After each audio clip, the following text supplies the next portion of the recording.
Okay, Thursday profit tip, and yet again we've got one from the original book, Wake Up and Smell the Profit. Now, this one is about the whole principle and the trap that people fall into, which is opening a second shop too early. It is something that I encounter almost every day with clients, and I know firsthand more than once the temptation to feed your ego and expand into new areas.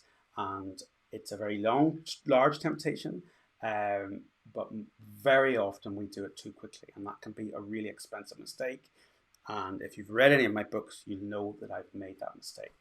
Opening a second location requires much tighter business format than you would need for just the one shop, especially if you, as the owner, are on site every day.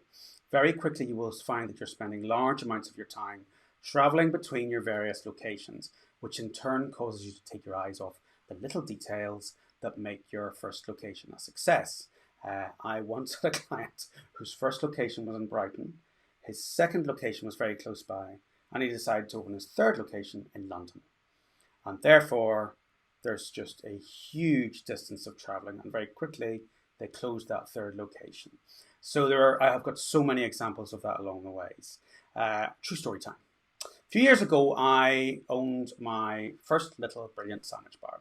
My business partner and I were making a solid £45,000 a year. Now that is 25 years ago, so it was a really good business.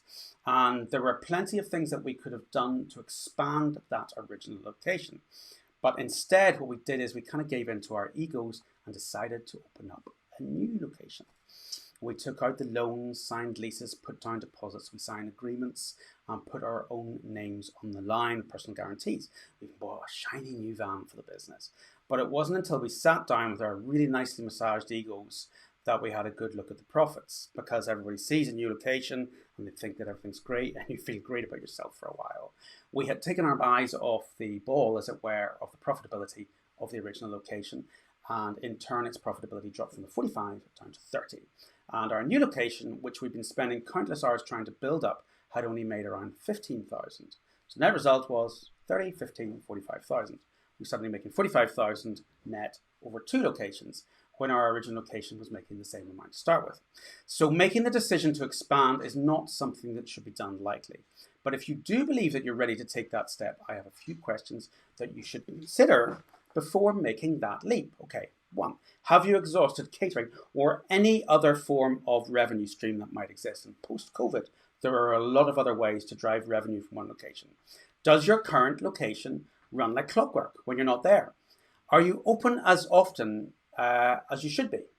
Are you maximizing the customer spend? And I mean, truthfully, are you really maximizing the spend? Have you utilized all of the space in your current site? Are you putting the absolute maximum net profit to your bottom line?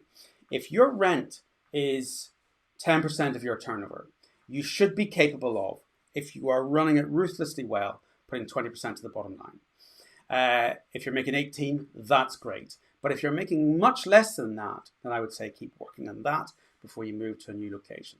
And if you answered no to any of those questions, I strongly suggest that you make sure that opening another site isn't an ego-based decision, and that you genuinely maximize what you already have before expanding. Now, as ever, if you feel like you would need more help, click one of the links below to see some of the ways that we can help you to make more profit and get you some more time back. And don't forget to like and subscribe.